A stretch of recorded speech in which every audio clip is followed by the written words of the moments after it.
Spring had arrived in Queens, but the wind still held the bite of winter. Emily Carter, 28, stood at Bay 12 of the Jackson Heights bus terminal, wrapped in a worn trench coat, her hands tight around an empty travel mug. Today was supposed to be important, her first morning reporting to the city's central mental health clinic after being reassigned. She was a community psychologist, having spent the last 2 years working with mobile care units for homeless veterans. The work was heavy, the pay modest, but it mattered. It always had. She came from a place where kindness was not a trend, it was survival. This morning, though, survival was a little more complicated. Somewhere between switching trains and getting jostled near Grand Central, her wallet had vanished. Now, as she stared at the fare kiosk, she could feel her cheeks burn. Her Metro card was missing. Apple Pay declined. The screen blinked red with quiet cruelty. She was reaching into her coat pocket again, checking the same place for the third time, when a calm voice spoke behind her. "I got it." She turned. A man stepped forward, silent in his approach. He wore an olive hoodie jeans and carried a weathered backpack slung over one shoulder. He didn't look like someone with time or money to spare. Yet without waiting for her response, he reached out and tapped his card against the reader. The machine beeped. The gate clicked open. Emily blinked. "You didn't have to do that." He gave a small shrug. "Just a bus ticket. Happens to all of us sometimes." His voice was steady, like he wasn't embarrassed for her, like he wasn't trying to rescue anyone. Just being there. "Thank you," she said, but it felt thin. He smiled barely, but it reached his eyes. Then he stepped through the turnstile, disappearing into the tide of commuters. He didn't ask for her name. He didn't give his. He never looked back. Emily stood for a long second, her hand still hovering over the fare reader. The moment was already moving on, swallowed by announcements and footsteps and the hiss of bus brakes. But something in her shifted. It was just a bus ticket. But it wasn't. The clinic on East 40th was older than Emily expected. Brick exterior, a flickering sign. Inside the reception area smelled faintly of hand sanitizer and coffee that had been brewed too long ago. Emily's new office was barely larger than a broom closet, with peeling white paint and a desk that creaked. But the staff was kind, the patients honest. She told herself that was enough. She settled into a rhythm over the next week: intake forms, family trauma assessments, after-hours phone calls from veterans in temporary housing. She stayed late, skipped lunch, and drank coffee that made her stomach ache. But sometimes, late at night, her thoughts returned to that stranger from Bay 12, the way he had appeared and vanished.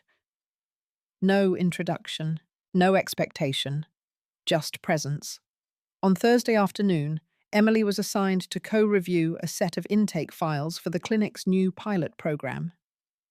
The initiative focused on job reintegration for individuals recovering from long-term trauma. Veteran survivors of domestic violence, and those who had quietly fallen through every crack in the system. Dr. Lyman, her supervisor, handed her a stack of manila folders with a tired smile. "These are the candidates who got referred from external shelters. You'll find all kinds of stories in there. Just read them carefully. Some of them matter more than they look." Emily nodded, flipping through the stack as she walked back to her desk. The third file made her stop. Morgan Thomas J. Male 34. Current employment none. Previous data infrastructure City Transport Division status. Homeless transitional housing referring source Bayview Shelter. She paused. Thomas Morgan. She stared at the intake photo. It was grainy. Black and white, but unmistakable. Olive hoodie, slight beard, those steady fog-colored eyes. It was him. Her stomach fluttered. The file included a brief summary: 8 years with the city's Department of Digital Transit, promoted twice. Quiet exit 3 years ago. Then a blank stretch. No further records until 6 months ago when he'd checked into a winter shelter. Emily sat very still. There was no mention of addiction, no disciplinary flags, just a single handwritten note in the margin: chose to step away, wouldn't say why. She read the sentence again. Chose. People didn't choose silence without a reason. She closed the folder slowly, hands trembling just a little. Later that day, during a staff review meeting, Dr. Lyman flipped casually to the Morgan file. "This one's borderline," he said, making a mark. 3-year employment gap, no psychiatric history documented, low engagement in support groups, not high priority. Emily spoke before she realized she was going to. "I want to take that one." Heads turned. Dr. Lyman blinked. "Excuse me. I'll handle his screening directly, one-on-one." He studied her a moment, then shrugged. "Fine by me. Let me know if it's a dead end." But Emily already knew it wasn't. That night, as she packed her things, she slid Thomas Morgan's file into her bag. She looked out through the clinic window where the city shimmered under early spring haze. Some people never ask for help, and sometimes that's the exact reason they should be seen. The waiting area was quiet the next morning, lit by soft overhead bulbs and the pale grey sky beyond the windows. Emily adjusted the chairs in her office so they didn't feel too clinical. One slightly angled toward the window, not just straight at her desk. A small gesture, but an important one. She heard the knock before she saw him. Thomas Morgan stood in the doorway wearing a navy flannel shirt and the same olive jacket from that morning at Bay 12. His backpack rested on one shoulder. He looked different here, tired maybe, but not fragile. Just still. "Thanks for coming in," Emily said, motioning to the chair. He nodded once and sat down quietly, hands in his lap, eyes on the window. Not evasive, just used to silence. She opened his file but didn't look at it. "You probably don't remember me," she began. His gaze shifted, steady, alert. "You paid for my bus fare last week," she said simply. "Bay 12. My wallet was gone. You didn't say your name." He stared at her for a long moment, then very softly, "I remember." Something about the way he said it made her heart shift. She let the silence settle between them. Not uncomfortable, just real. "I've read your file," she continued, "but I want to hear your story from you, whatever part you feel ready to tell." He leaned back slightly, not defensive, just weighing her words. Finally, he spoke. "I used to build things. Digital systems, mostly transport schedules, commuter data, structural diagnostics. My work kept trains running on time. People never saw it, but they felt it when it worked. And when it didn't," his eyes were unreadable. "There was a system failure. Not mine, but I was the one who caught it. I flagged it, reported it, tried to shut it down. No one listened. Then the crash happened. 2 injuries, 1 fatality." Emily inhaled slowly. "After that," he said, voice even, "I couldn't look at a screen without seeing it. The data, the error, the fact that I saw it coming and no one cared." She didn't speak, just listened. "So I left. I quit without notice, disappeared into side work, then odd jobs, then nothing. And now," he paused, looked down at his hands, "I'm not looking for a fix or a second chance. I just want to be useful again. I miss doing work that matters, even if no one sees it." The sincerity in his voice was sharp and clean like glass. Emily nodded. And if someone offered you something not out of pity, but because they believed you still had value? He hesitated, then said simply, "Then I'd show up." She closed his file slowly. "You already did." Emily sat alone in the clinic's admin room late that night. The hum of the fluorescent light was the only sound. Around her, stacks of paperwork, unsigned approvals, and budget documents lay scattered. But her eyes were on just one folder, Thomas Morgan's. She had spent the rest of the day reviewing everything his original application. The digital traces of his past projects, internal notes from the transit department. Most of it was sterile, cold. But then she found something. An archived article buried in a local commuter newsletter 3 years old. A brief mention of an unnamed engineer who'd tried to halt a faulty auto signal update before a malfunction caused an early morning derailment. The department had never confirmed who had flagged the bug, but the timing matched. So did the system. She read the article twice, then once more. A man had tried to stop it. He had tried to save people. But no one had listened. She leaned back, fingers laced behind her head, staring at the ceiling. How many times had she seen cases like this? People who fell through the cracks, not because they failed, but because no one stopped long enough to see the story between the lines. The next morning, she met with Dr. Lyman. "I want to recommend Morgan for the city's new reintegration contract, the one with the digital systems consultancy team." Dr. Lyman frowned. "That's high-level work. We'd need proof he's ready, and a supervisor's sign-off." "I'll supervise him." "You just got here, Emily." "I know what I'm doing." "Do you?" Lyman asked, raising a brow. "You sound like you're advocating for someone you barely know." Emily's voice didn't rise, but it was firm. "I know what it's like to be ignored when you're telling the truth. I'm not passing that on." There was a pause. Lyman looked at her differently now. Less skeptical, more cautious.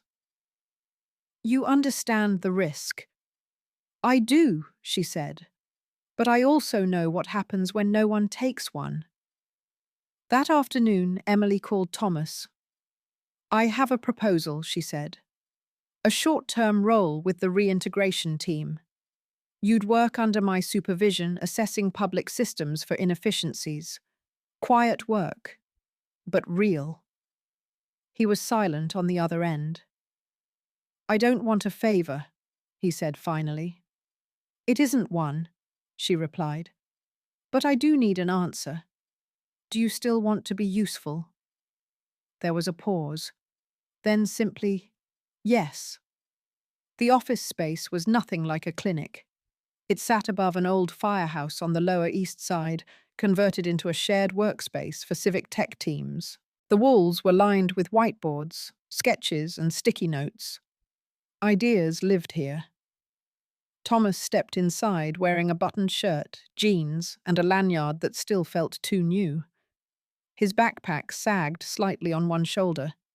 His expression composed, but watchful. He was introduced quickly. "This is Thomas Morgan. He'll be helping us audit the infrastructure sync project." Some handshakes were polite, others were cold. Later, by the coffee machine, he overheard 2 voices. "Isn't he that guy from the shelter list?" "Yeah. Something about a train crash. Surprised they cleared him." Thomas didn't react. He had heard worse. But still the words pressed against old bruises. He worked quietly, staying late after the others left. He reviewed databases, ran test queries, mapped structural gaps in backup protocols. He didn't talk much, but he produced results fast. By the end of the week, he had found a glitch in the city's bus route AI, one that had been missed for nearly 6 months. It had caused delays in low-income zones, affecting hundreds of riders daily. The fix was simple, elegant. When Emily saw the report, she stared at it for a long time. "You see what no one else sees," she told him. Thomas met her gaze. "Because I used to be the one no one saw." She nodded, a tightness in her throat. Before she could respond, her phone buzzed. It was a message from Dr. Lyman, city admin, wants to feature the reintegration project. You and Morgan should prepare for a site visit. She looked at Thomas again. "We're going to be more visible soon." He didn't smile, but his voice was steady. "Then we better get it right."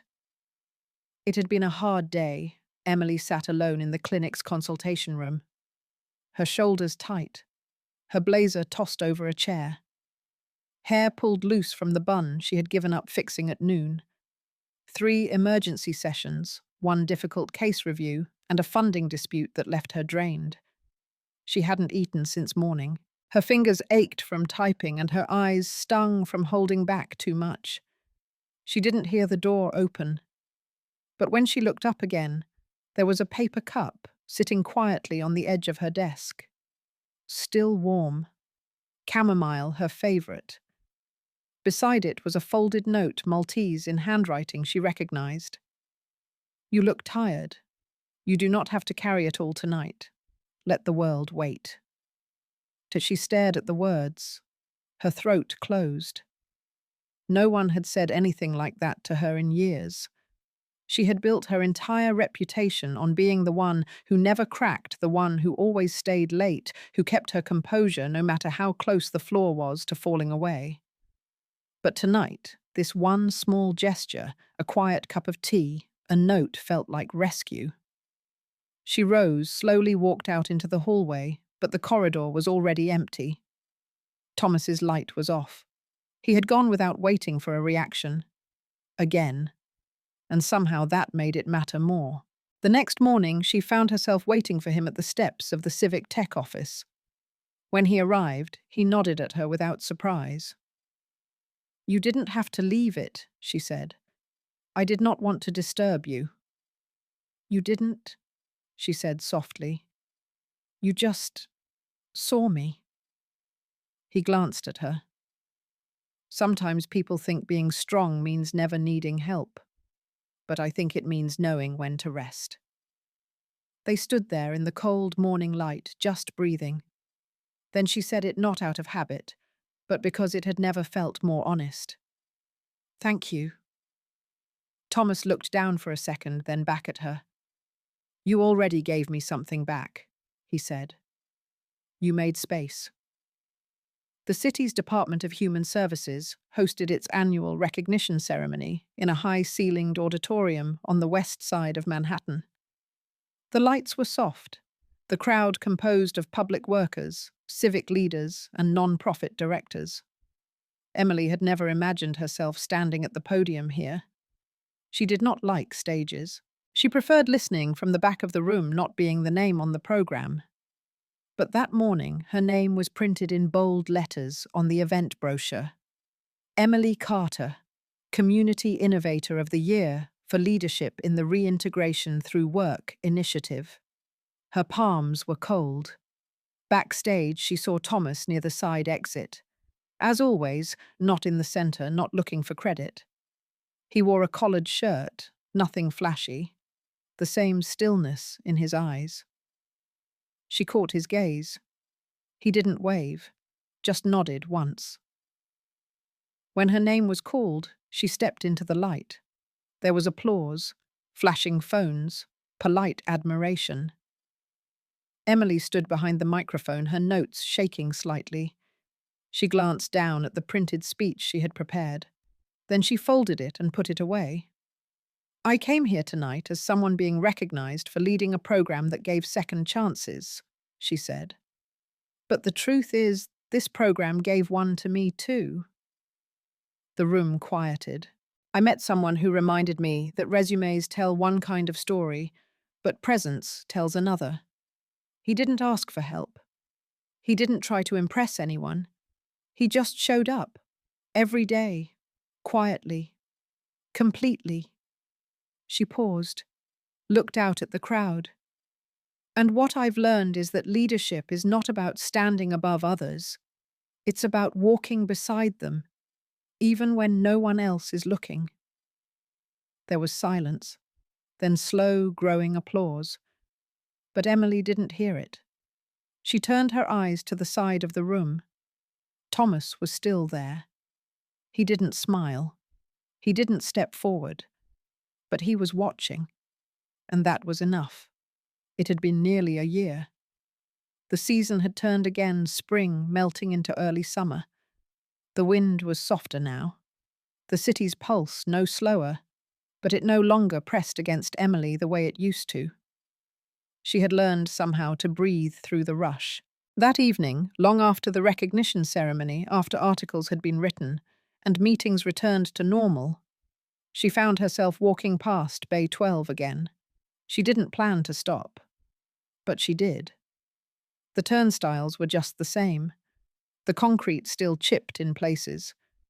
A new set of commuters waited for their transfers, shoulders heavy with backpacks, minds already on the next hour. And there he was, leaning against the wall, coffee in hand, watching her calm and quiet, as if he had known she'd return. "You're early," she said. He raised a brow. "You're late." She smiled. They stood together without speaking, watching the buses pull in and out, the long sighs of their engines like a familiar lullaby. "I used to come here a lot," he said after a while. "Before I saw you, I watched people, tried to decide if I still belonged among them. And now," he looked at her, "I think I do." She nodded, her voice low. "I never thanked you properly for that day." "You tried," he said, "but it wasn't really about the ticket." "No," she agreed. "It was about someone seeing me when I wasn't sure I still existed in the ways that mattered." He didn't answer right away.